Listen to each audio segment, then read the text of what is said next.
Le GIFOD, ça vous dit quelque chose? C'est le congrès français d'hépato, gastro-entérologie et d'oncologie digestive. En clair, c'est le congrès de référence des maladies de l'appareil digestif. Capital Santé y était. On voit ça tout de suite avec mon invité.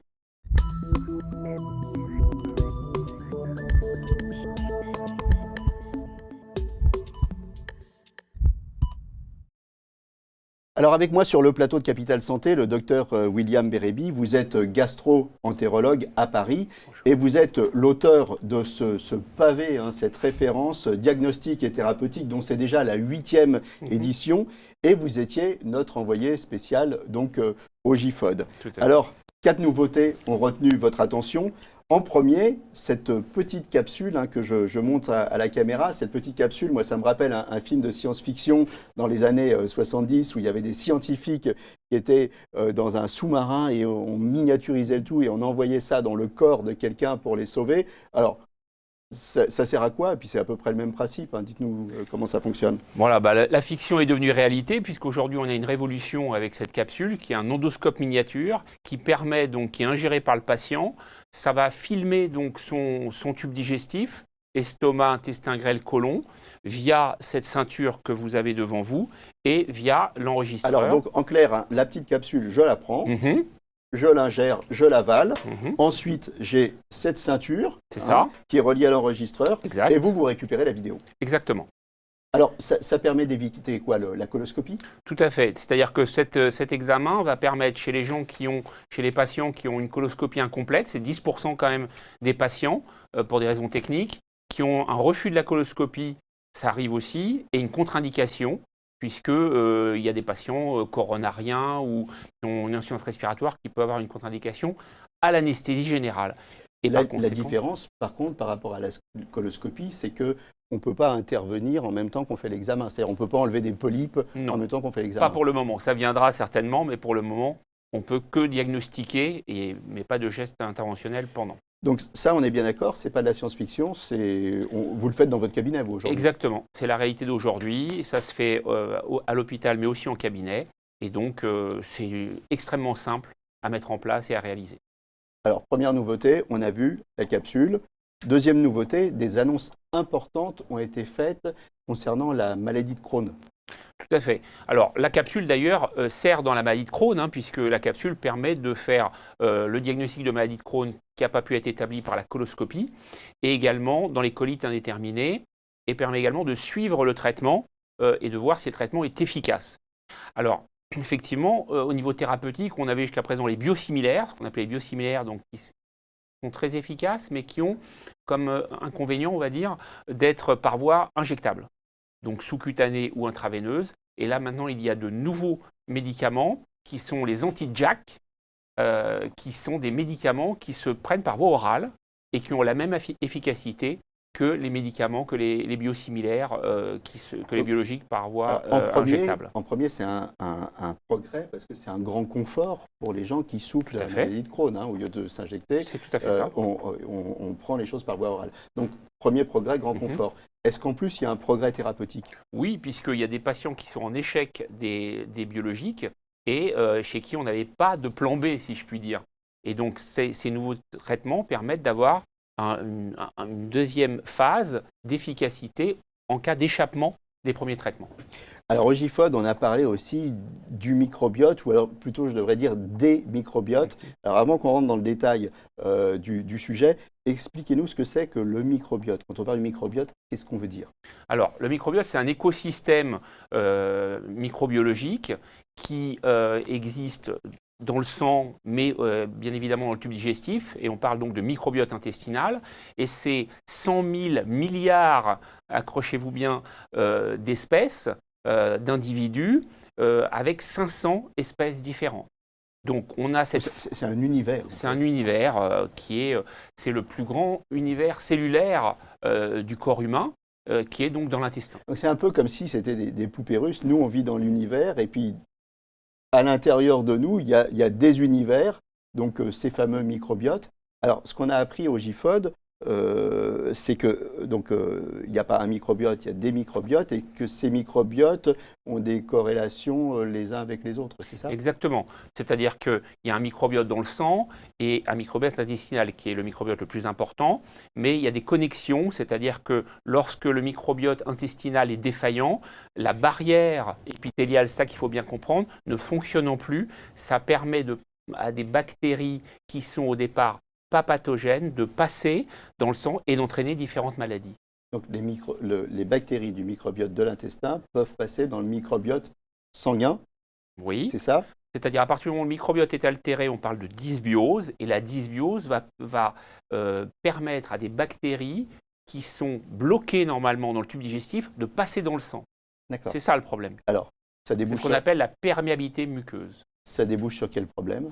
Alors ça débouche sur différentes maladies, le syndrome de l'intestin irritable, les maladies inflammatoires de l'intestin type maladie de Crohn, les maladies hépatiques et certaines maladies neurologiques. Et donc, je suppose que puisque maintenant on comprend que les bactéries peuvent passer et qu'il y a une perméabilité, c'est un des facteurs de recherche. On va peut-être agir sur cette perméabilité pour éviter aux bactéries de passer, c'est ça? Exactement, exactement. C'est-à-dire que là, la recherche, donc là, il y a eu des gros progrès pendant ce congrès où on a appris des choses extraordinaires.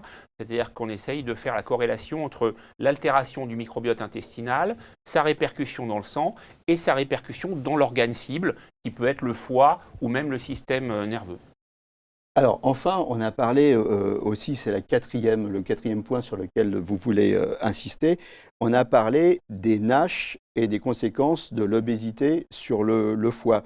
Alors, les NASH, N-A-S-H, qu'est-ce que c'est? Qu'est-ce que ça veut dire? Alors, NASH, ça fait partie des NAFLD. Ce sont toutes les pathologies donc, liées au surpoids et à la graisse. Et cela va de la stéatose, c'est-à-dire de la surcharge graisseuse du foie, à la fibrose, pour se terminer, dans les cas les plus graves, par la cirrhose, voire le carcinome hépatocellulaire, qui est donc le cancer primitif du foie. Alors, vous parlez de cirrhose, mais ce qui est important de savoir, c'est qu'on peut avoir une NASH et ne pas boire d'alcool. Tout à fait. Hein, c'est corrélé à l'obésité. On appelle ça aussi, je crois, la maladie du soda ou la maladie du foie gras humain. Exactement. NASH veut dire non-alcoolique stéatosis hépatitis, c'est-à-dire, donc, comme son nom l'indique, no alcoolique. Donc, ce n'est pas lié à l'alcool, hein. Ces patients-là ne boivent pas d'alcool, ou très peu, mais en général pas, et c'est le surpoids qui va générer la maladie du foie. D'accord. Donc, le foie graisseux, comme les oies, en fait, c'est ça, oui, qu'on engraisse. Mmh.